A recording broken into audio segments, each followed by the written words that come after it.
Okay, I don't know if you can see how red I am. I'm not running, I'm feeding the babies and the mama dog. And I guess this is like a uncle or something. I drove to the gym today, so that's why I'm not running. I'm feeding the dogs on the way home. I am so fucked up. I'm so tired. I'm so tired. I'm gonna cry. So I train at Sorclinme the way I normally do, and then I went over to Bon Ramba, which is literally like 100 feet up the street. And I'm gonna clinch there because my clinching partner at Sorclinme is not there anymore, and I just really don't have good options. I haven't had like really hard clinch in the sense of like people near my size with skill like really coming at me in years. Like the hard clinching I get at Tapia's is just people that are incredibly bigger than me. So like I'll clinch with Tapia, which is like clinching with a bear, because he's probably like 80-90 kilos or something, and then he has a fighter that's 64 kilos or something like that who I'll clinch with, and he's just big. Like it's just, I can't really do a lot kind of thing. But like when someone's near your size, I was man in the middle with 3 of Ramba's fighters, and they're sweet. Like they have a really good attitude, they're really good kids, and they're strong, and I think they weigh a little bit more than me, but very near my size, so like very real to what I would be fighting. And it's just, I'm out of practice of like that kind of intensity, and I'm gonna cry. I'm very close to crying. I was very close to crying there. I haven't cried in training in a really long time, but it's kind of this like, I remember what that was like when I first started and when I was first like learning how to clinch, and I was just, it doesn't stop. You cry and clinch. Like you don't get to stop just because you're crying. That's for little kids. And I didn't cry because like they say in Trading Places, a karate man cries on the inside. Muay cow cries on the inside. But as much as I was just not getting the better of almost anyone, I would get like an explosive move with like a, you know, feinted elbow or like a breakout or maybe a throw or something like this. I was not winning for 30 minutes that I was doing this, like not even close. It was really rough. The only thing that I did that was proving that I actually have a lot of experience was the way that I kept getting up and the way I kept coming at it. The fact that I didn't fall apart and sulk and like not want to do it because I wasn't winning and that kind of thing. That's my experience. That's me showing that I've fucking been here before. And I actually did have some people like cheering.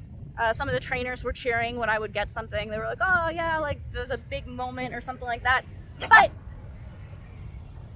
Ramba was like teaching his kids how to like do better against me.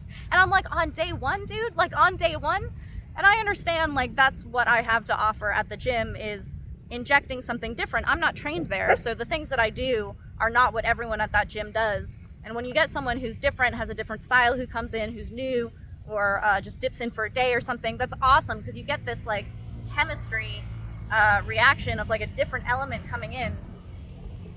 And that's what fighting is like. You don't know what your opponent does. Like everyone at different gyms does slightly different things. So I can inject this different element. And so it's really good for Ramba to be able to like show his fighters, be like, no, you need to be doing this. You need to be turning. When she grabs your waist, you do that. Because his fighters don't do that.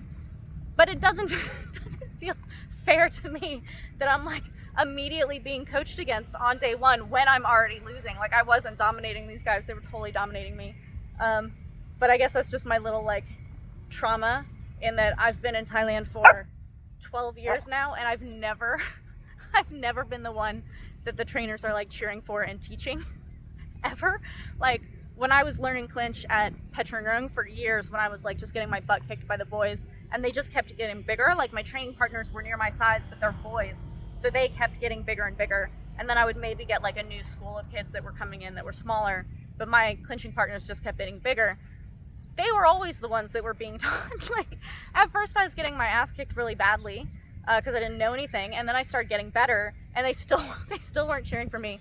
The only thing I got as cheering was them making fun of the boy for like losing to a girl or for like me getting something on them. So this is my like trauma of being a woman training in Thailand, is that like no one cheers for me, which is like kind of understandable, but also kind of a really lame thing to be upset about. But that's okay. Like I get my cheers in the actual ring, I guess is the thing. And now the karate man is crying on the outside, so I'm gonna stop. But it's really good to get back into this kind of training. If my neck doesn't kill me, which I know how to stretch it and do things to kind of take care of it, which I'll do when I get home. I should be back there tomorrow, and basically I'll just be getting my ass kicked for months until I start getting better and understanding what they're doing and dominating those positions and kind of finding my way through, because they all know each other, so they know what each other do.